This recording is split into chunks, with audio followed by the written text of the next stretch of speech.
Hey there, welcome back to another video. This time around, it is yet another vlog, and I have quite a few things to talk about in this video. I have a few more gifts that were sent to me by my good friend Jonathan that I want to showcase, as well as my thoughts on some questions he asked me in a letter that he sent.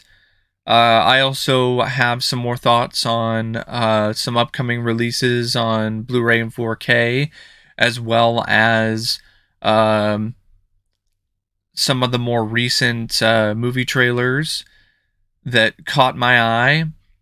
And I actually have a few thoughts on some movie news as well, mainly the surprising Deadpool 3 news, which I'm really excited about. And I got a bit of a channel update I want to share with you as well. That'll probably be one of the first things that I'm gonna talk about in this video. But before I do that, I want to take this time to kind of get something off my chest. I don't know if you've noticed this or not, but I have not uploaded as much videos as usual, especially not during the month of September. And the reason for that is there's a lot of things that are starting to catch up with me. And a lot of it is due to this health ailment that I'm still dealing with. It's nothing life-threatening. It's nothing super serious. It's just enough that it's life-altering. And I have to take medicine every day just to kind of keep it under control. And the medicine is starting to affect me mentally as well as like physically. Like it's one of those weird things where the drugs, which make it so I feel fine or feel better than what I would without it, because if I don't take the medicine, which is 24-hour Allegra, by the way, if I don't take it, then my skin gets rashy and itchy and incredibly uncomfortable. But if I do take it, it's just compounding things in terms of these other things that are going on when it comes to like side effects and stuff. Because I've been taking this for like 6 months or more, and it's really starting to catch up to me in terms of like the way that it's affecting my mental health, for instance. Like that's a big reason why my drive is a lot lower, is because of the drugs that I'm taking. On top of that, I definitely do have some more frequent battles with depression because of all of this. And it's not necessarily just the drugs that are doing that. It's also because of just how hopeless this whole thing feels. And I also I've been dealing with some physical stuff. Like I've been dealing with more sort of cramps in my muscles and stuff like that. For a while I thought I just had like shoes that weren't fitting properly, and that's why my feet were like killing me at work. But I put two and two together, and I found out that I did some research and found out one of the side effects of prolonged exposure or prolonged instances of taking this particular drug can be muscle cramps. So I probably did have shoes that weren't fitting the best, but it was just compounded and made worse by the drugs that I'm taking. So it's just one of those things where it's just mentally and like physically tough right now. And I know it's like one of those things where compared to other people's situations, it's nothing. And there have been a lot of things that have kind of put things in perspective for me recently. But I just kind of wanted to share this with you. Just not because I'm trying to turn this into a drama channel or anything, but I just wanted to explain some things because I know that my output has been a little bit less lately, and I just want to provide an explanation for that. Speaking of my output, that explains why I haven't quite finished all the paid requests just yet. I plan on, those are actually the next reviews that I plan on posting on the channel before I get into the horror marathon for this month. So, in terms of the planned paid requests, I'm going to do part one of Batman the animated series, because that was actually one episode was requested by somebody, the pilot. Uh, but then another friend of mine basically requested the entire like first disc of Batman the animated series, season one. So I'm going to do a review of that. That'll probably be the next thing that I'm going to post on this channel within the next day or two. Might even be later today, but I'm not making any guarantees. And then after that, I got a couple more anime. I think it's like Goku Midnight Eye. I think that's what it's called. And I'm going to be doing a review of that one, as well as a review of the anime Metropolis, which has nothing to do with the Fritz Lang film. But be doing those for a friend of mine named Will.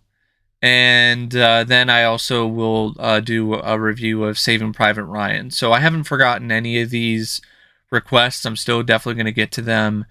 It's just one of those things where I've just been kind of not feeling myself. And it's just been taking a lot more extra effort to just kind of kick into gear because of everything that's going on.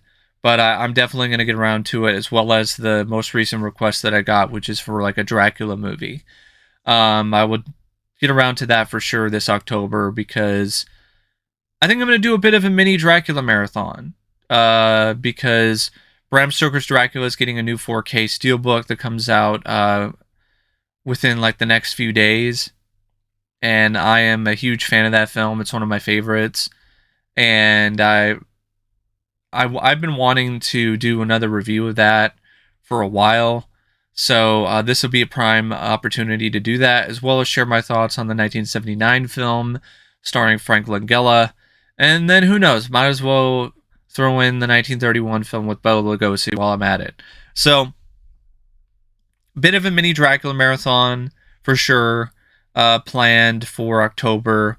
But when it comes to like the main franchise that I'm focusing on this month, it's Hellraiser. So the reason why it's Hellraiser is because the new Hellraiser reboot is coming out this month, and I'm pretty sure there's a lot of people who want to hear my thoughts on that, for better or worse. And I haven't really done any Hellraiser reviews, so this is a good time to do that. I've actually watched all the Hellraiser films up to part 6 so far, and my thoughts have kind of shifted since the stream that I did. If you caught that, where I talked about Hellraiser films with my friend Matt. So that'll be interesting, to say the least, just to see some new and different thoughts on the Hellraiser films. So far, to be honest, out of the first 6, the only one I've hated has been 6. The other ones have been varying degrees of quality, and have at least been decent, even the supposedly worse ones. If you heard that, forgive me. My cat is just, it's just one of those afternoons for some reason for him. But anyway, yeah, I'm going to be doing the Hellraiser films. I also probably will do season 5 of Tales from the Crypt at the very least. I don't know about any of the other seasons so far, but I will definitely be doing season 5.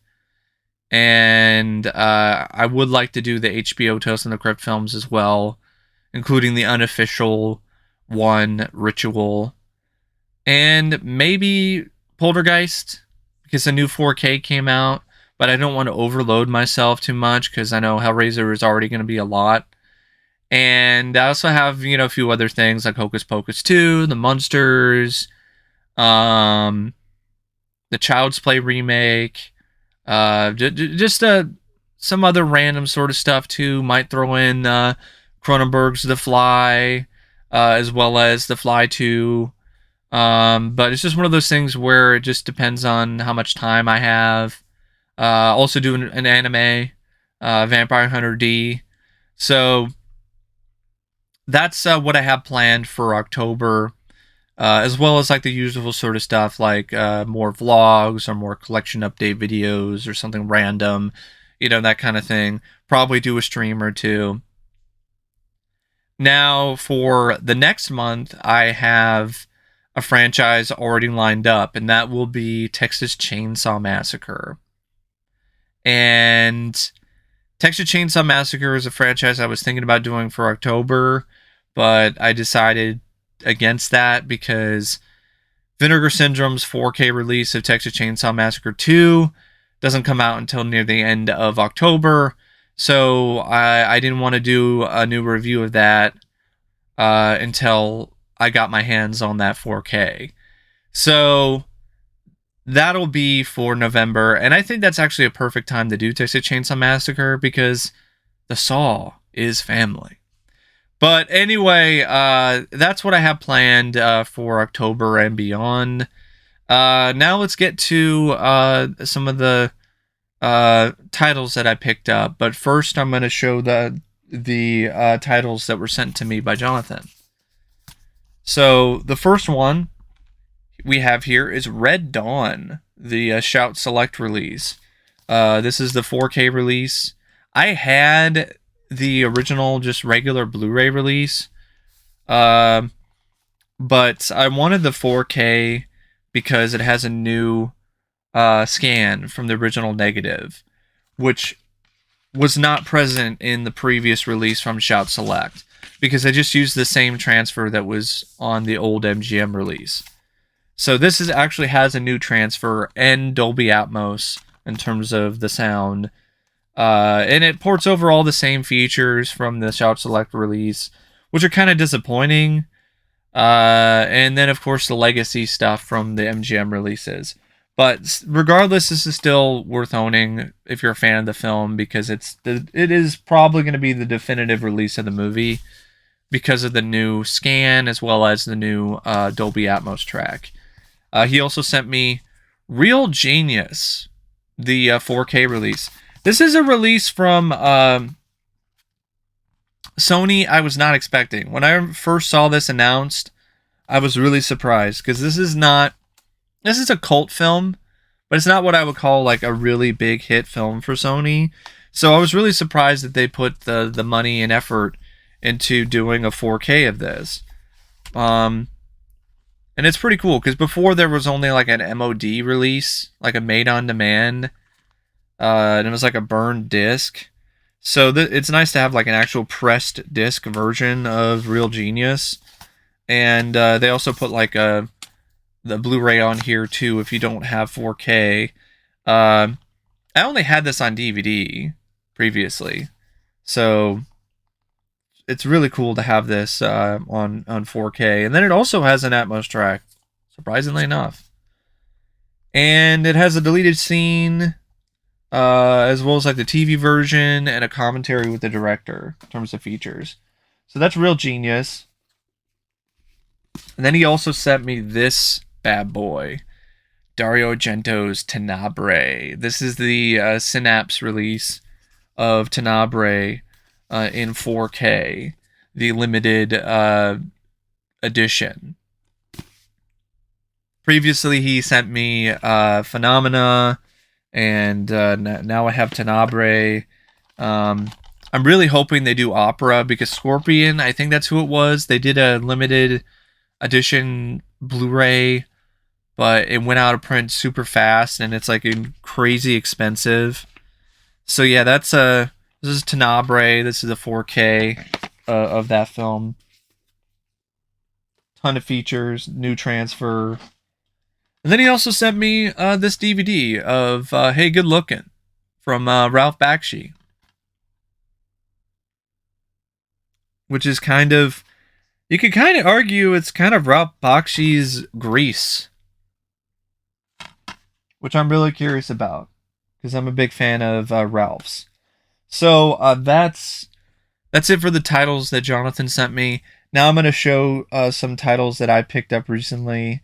The first stack here is from MVD. They had a Blue Underground sale, and it was actually pretty good sale, especially since Blue Underground's 4Ks normally go for like twice as much. So I have the 4K now of Vigilante with Robert Forster and Fred Williamson. I only had the original Blu-ray previously, so this is definitely a significant upgrade. Oh, and speaking of upgrades, I might as well talk about this.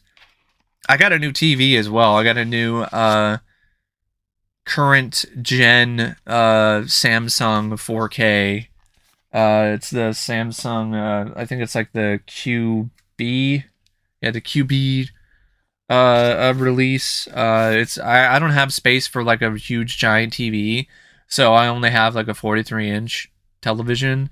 But this is QLED instead of LED, because previously I had like the one that was just LED, and my eyes are getting used to it. Like initially, it was kind of like a shock because I was like, this doesn't look right, because I was just like, this does not look what I remember or what I'm used to, because it's just this so much more detail and so much more color and vibrancy. So it just took me a bit to kind of adjust the settings a little, and then once I did that, it really did pop and it looked great.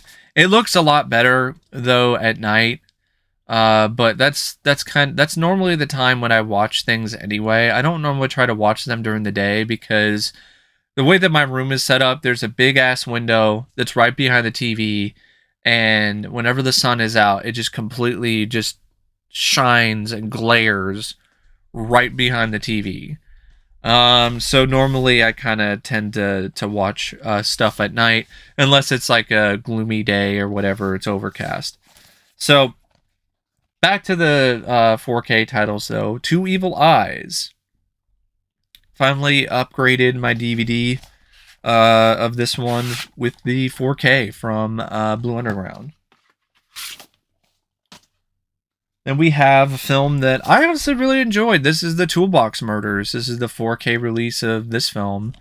Had the previous release from Blue Underground. Really happy to get this 4K because it has some new interviews and new features on it that weren't on the previous release. And then the last one that I got from that sale is Down, which is the remake of The Lift by Dick Moss. I had this on DVD because a friend of mine sent it to me a while back, but I wanted to get the Blu-ray. So that's Down. The rest of the stuff is just kind of randomness that I got from Amazon or a site called Blu-rays for Everyone. Speaking of Amazon, got this today. Child's Play. This is the 4K release of Child's Play. I have Child's Play 2 and 3.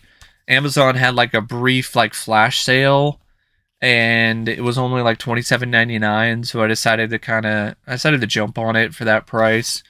This has a new 4K scan of the original negative, a new Dolby Atmos track, but nothing new in terms of features, so that's a little disappointing. But I'm glad to have it though for the collection because I'm a big fan of Child's Play. I really like this film. And the Blu-ray from Shout Factory or Scream Factory that I had previously is fine, but I had to get the 4K because I just really like that format, and I think the film will definitely benefit from that. Another film that I think will benefit from the 4K format is The Lost Boys. Still not 100% sold on this cover art. I'm just kind of like, that kind of thing. Like, I don't know about this. But this was in dire need of a new transfer for the longest time, so this is gonna look really good. I'm really excited to check out The Lost Boys in 4K. Once again, though, it doesn't have an Atmos track because it just has regular Dolby audio, which the reason why I mentioned once again is because Warner Brothers did the same thing for Poltergeist. Which, speaking of Poltergeist, might as well show that one next. Poltergeist. I know there was like a steel book from Best Buy, but it was out of stock before I could have even had a outside chance of picking that up locally. So I just went with the regular 4K from Amazon.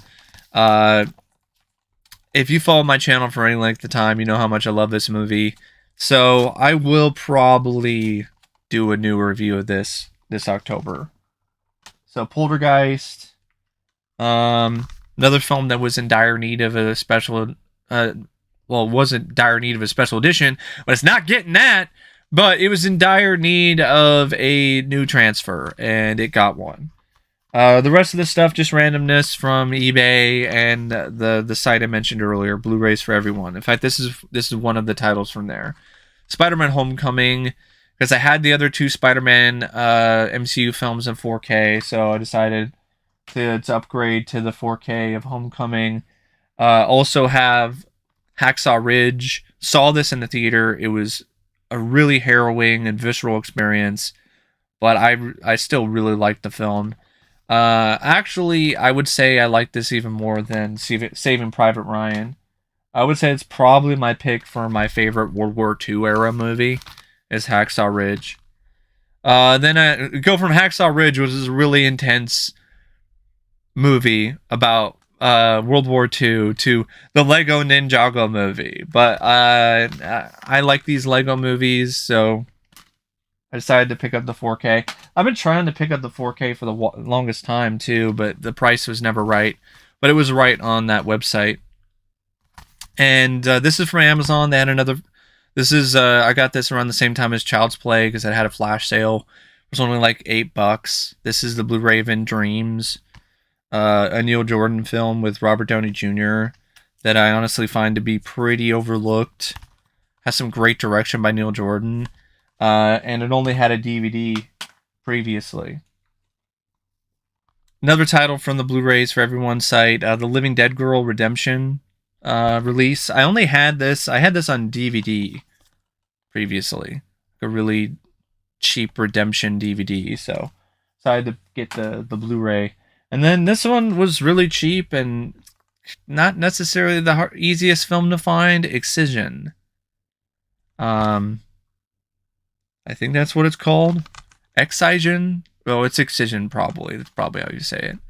So Excision. And then a couple TV shows. We have seaQuest DSV, the complete series, from Mill Creek Entertainment. Mill Creek is trying a little harder. You know, I'm going to give Mill Creek a little bit of a shout out because Mill Creek has been put a little more effort into their content as of late in terms of the presentation, in terms of like just the overall quality of their product.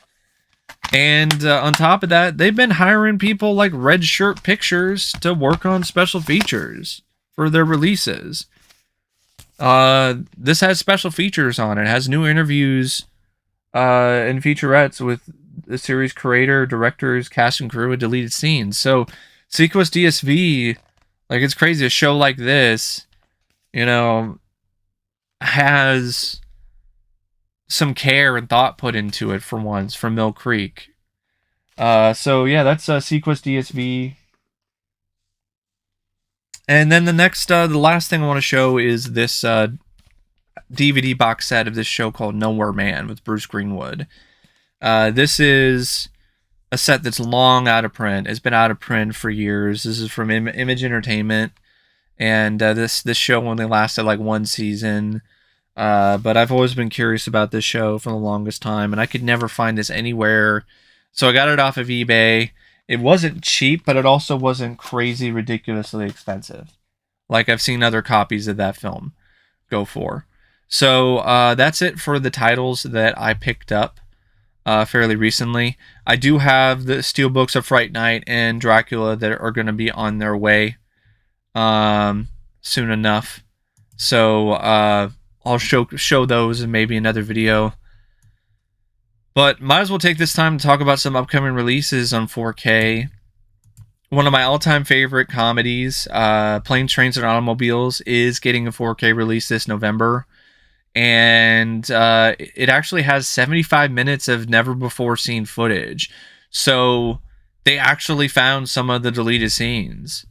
The infamous deleted scenes that have never been seen before. Yeah, 75 minutes of never before seen deleted and extended scenes. So it has a bonus disc with that, which probably isn't going to be 4K. So, but it doesn't show that the 4K has a Blu-ray with it. So it might be one of those things where you might have to stick with your Blu-ray if you don't have a 4K. And if that's the case, that's kind of lame for Paramount because they've produced so many Blu-rays of Planes, Trains, and Automobiles. It probably wouldn't cost them that much to put a Blu-ray into that case. Maybe the bonus disc has a Blu-ray copy of the movie. That's what I'm hoping for. Vinegar Syndrome. They just announced their October slate.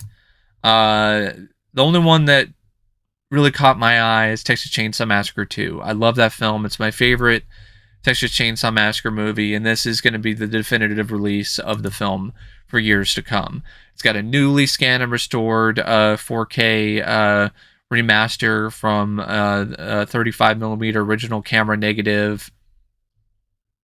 It's got all the features that were from the Scream Factory release, as well as, I think, the Arrow release. I believe so. I could be wrong, though. And it's got a ton of brand new interviews. It's got a brand new interview with Tom Savini, a brand new interview with Caroline Williams, a brand new interview with makeup effects artist Gabe Bartolos, a brand new interview with Kirk Sisko, brand new interview with Barton Mixon, who worked on the makeup, brand new interview with Barry Kenyon, brand new interview with Bill Johnson, another like featurette that's brand new with Caroline Williams, Barry Kenyon, Bill Johnson, and Kirk Sisko. Never before seen extended interviews with Toby Hooper and co-producer Cynthia Hargrave from Electric Boogaloo. The 85-minute documentary Runs in the Family. A bunch of other interviews, deleted scenes. Yeah, it's without a doubt the definitive release of the film. Now, it also does include a Blu-ray, so for those of you who don't have a 4K setup, you should still be good to go. The thing is, though, Vinegar Syndrome definitely does not tend to be cheap. So this is gonna cost a little bit. Like I think like the pre-order cost me a little over $50 just to lock it in. But it's also one of those things where they only make limited quantities, so I would definitely, if you have the cash and you want this set, get it as soon as you can, because there's no guarantee that it's going to be in stock even a week from now, considering it's probably one of the most popular titles that they've ever released in 4K. Now, they also did the Amityville Horror, the original, and I already ordered that. So I'm looking forward to that one because it includes features that were from the Second Sight release that I wasn't able to get my hands on yet. So, yeah, Vinegar Syndrome, once again, just kind of outdoing themselves as usual, killing it. They also have, speaking of Amityville, they just announced the Amityville Curse, but trust me, you don't need to spend $25 to $30 on that piece of shit. They're also doing Roadhouse, Ultra Special Edition release. They haven't announced the features yet, so that's one of the main things that would make me maybe try to pick it up, because the Shout Select release is already really, really good. So yeah, they also did like Don't Open Till Christmas, which I thought was pretty shitty. Blood Delirium, I've never seen Moon of the Wolf. And I haven't seen Werewolf versus Vampire Woman. So if any of those interest you, Vinegar Syndrome has those up for pre-order right now. Back to some other non-Vinegar Syndrome titles that I think are worth mentioning. Pulp Fiction is finally getting a 4K. It's been in desperate need of one for years. I'm really excited about that. Reservoir Dogs is also getting one. Wouldn't mind picking that up sometime as well. Oh, and the Rocky films. Only Rocky 1 through 4 have been announced by Warner Brothers so far for a 4K release sometime next year. But I'm pretty sure Rocky 5 and 6 will probably get 4Ks as well. I'm hoping they do a box set, but I'm not holding my breath, but I do hope that they do that. So yeah, I'm definitely excited about that. That's a big win for me. Rocky 4Ks, as the Blu-rays are pretty old, and I'm hoping with the Rocky 4Ks they at least make an effort to try to get some more features for the sequels. But I'm not holding my breath. So Rocky, the It Pennywise documentary, and Pennywise, the story of It, the making of the 1990 miniseries, that is getting a Blu-ray release. Interestingly enough, though, I don't think it's getting released directly through the production company that released it, that did Leviathan, Hellraiser 1 and 2, and the Fright Night documentary. It sounds like it's getting released through some other company or some other deal, because you can pre-order it on Amazon UK. So that makes me wonder what's going to happen with RoboDoc whenever they do eventually finish that film. Because it's crazy that Pennywise, the story of It, was, I think, announced after RoboDoc, and now we have that one, but we don't have RoboDoc yet. Go figure, huh? And the only other sort of titles I kind of want to mention.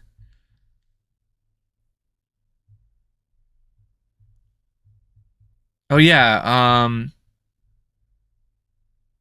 sorry, I'm just. Oh yeah, Wayne's World. Wayne's World is getting a 4K. I don't know about the sequel though. I heard something about like a double feature with Wayne's World 1 and 2 in 4K, but then nothing really came of that. I also heard that Paramount was going to do Adam's Family Values, but I haven't seen a pre-order link yet. I might just have missed it, but I really want to get that in 4K because that's my favorite Adam's Family movie. Another one that I think would be really good in 4K is Casper. I think that could really benefit from a 4K remaster. But yeah, just a couple other ones I wanted to mention real quick. Creepshow season 3, that's getting a Blu-ray, which I think is pretty cool. I have seasons 1 and 2, so I would like to pick up season 3, which I actually haven't watched season 3 yet. Oh, and the 48 Hours films, those are getting 4K releases. So I'm glad I waited on getting the Blu-ray of another 48 Hours, because now it's getting a 4K release. Didn't take Paramount that long at all to do that, that's for sure. And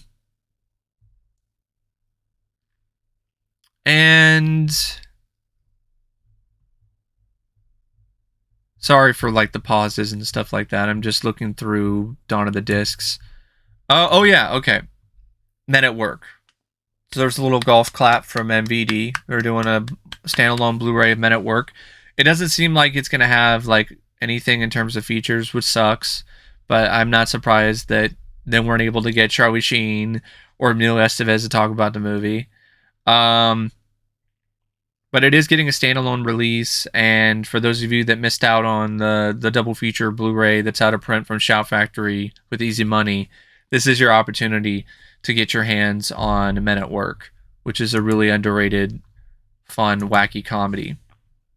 So, yeah, that's my thoughts on the upcoming releases on Blu-ray and 4K. Now I want to talk about a couple trailers. Don't really have a lot to share about that many trailers, because there weren't really a lot of trailers that I saw recently that I thought were really worth talking about. If there's a couple, I'm just looking through the list of trailers here just to see which ones to discuss. I already talked about Devotion in the last vlog. Oh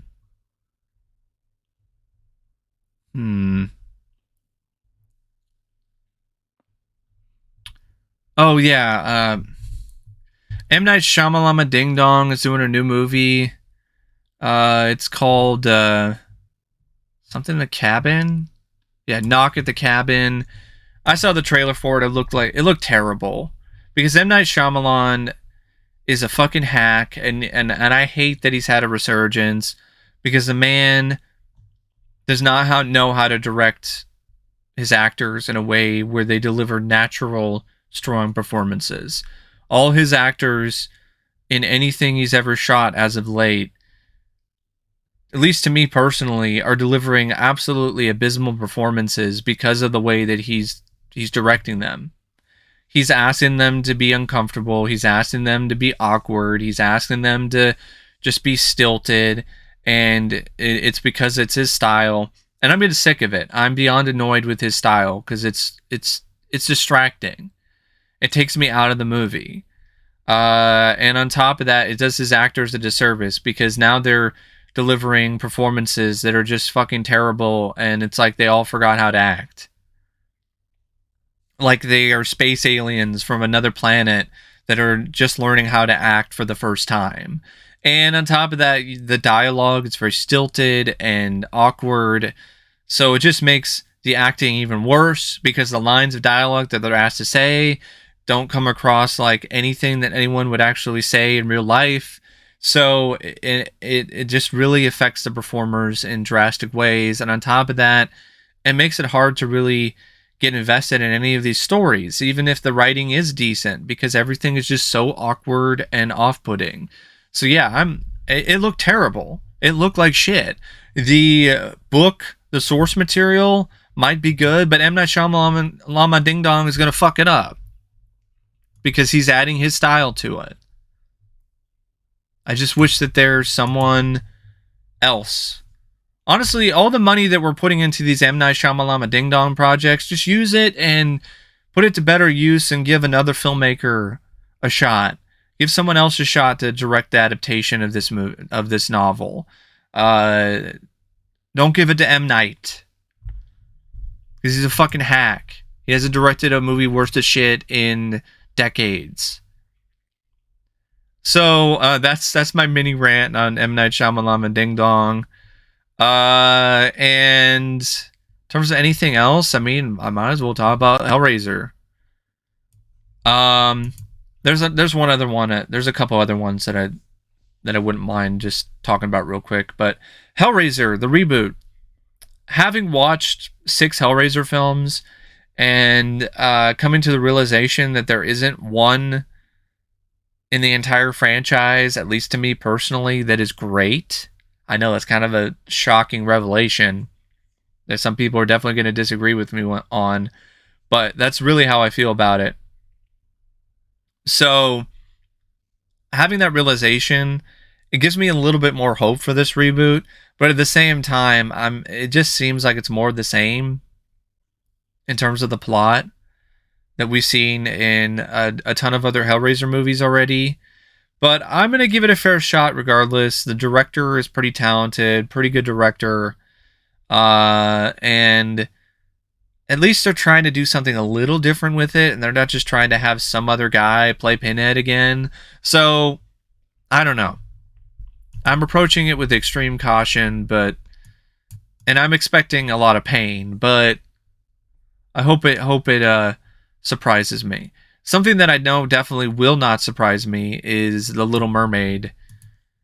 It looked bland. It looked dull. It looked just as forgettable and useless and worthless as all the other Disney movie remakes. And it has nothing to do with the race of the lead actress either, who's playing Ariel. In fact, I kind of feel bad for her because she's going to be used by Disney as a shield against all criticism. And she doesn't deserve that. No one deserves that. No one deserves to be used as a shield for a company doing a shitty job. So, all that being said, it just looked really... here's the thing. These live-action remakes, they're making the mistake of trying to be too tied into reality. You saw that with The Lion King, and that was a fucking dumpster fire. And they're seeing it here with the trailer for The Little Mermaid. Everything just looks murky and dark and just boring because you're focusing way too much on reality and making things look like what they actually look like under the sea in real life. So Yeah, it looks boring. It looks drab. It looks like something that is completely, utterly pointless. Another thing that I thought looked pretty pointless was I Want to Dance with Somebody movie. It's the it's yet another Whitney Houston biopic, but this time around it's from the same guys who did Bohemian Rhapsody. And just like Bohemian Rhapsody, they're not going to cover the full story of Whitney Houston, the more interesting stuff, her battle with addiction and all this other stuff.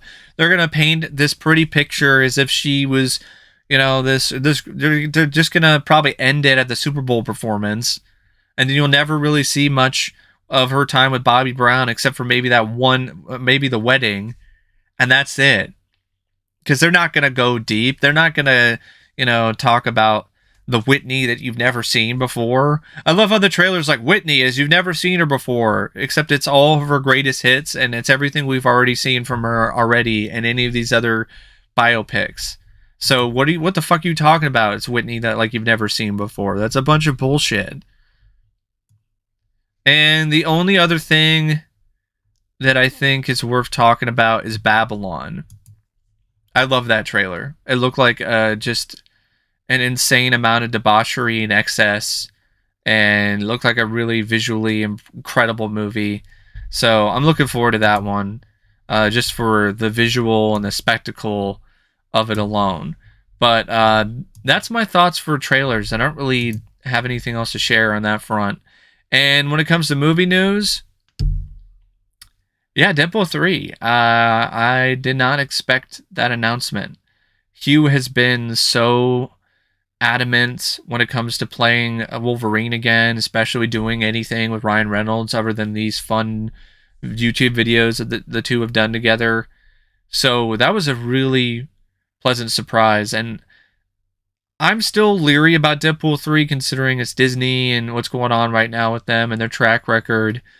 But I have hope. I do have faith because Ryan has not let me down yet. And Ryan still has a lot of creative control when it comes to this movie.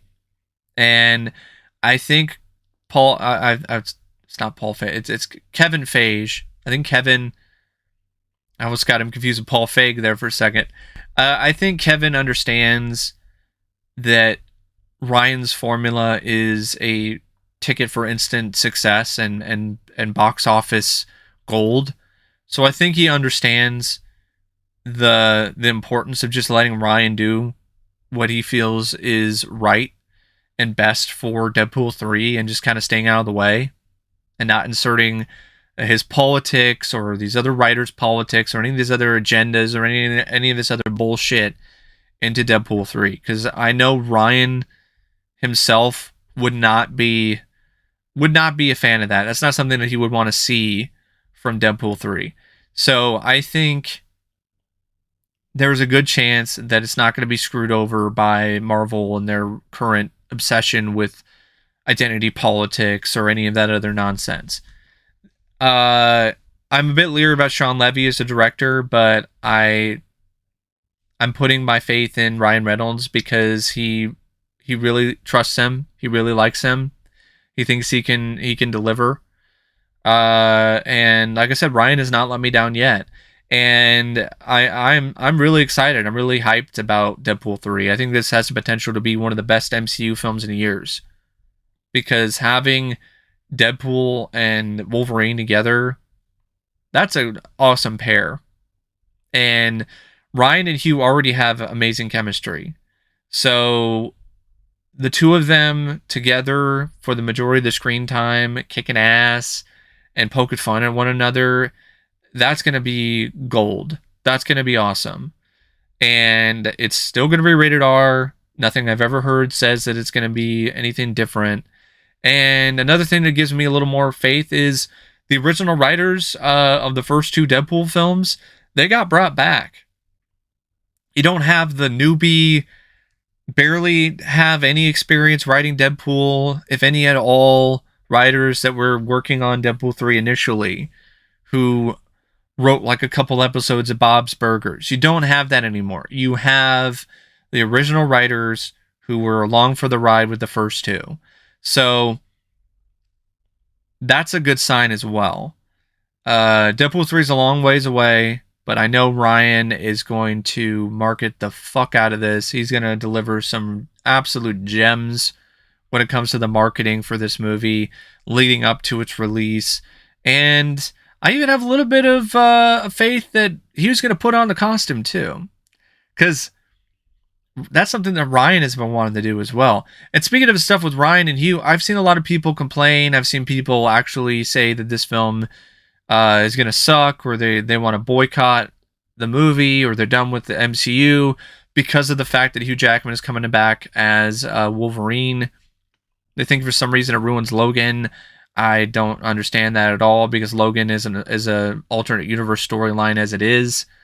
So I don't really see the big deal of having another Wolverine adventure with Deadpool that's in its own different timeline.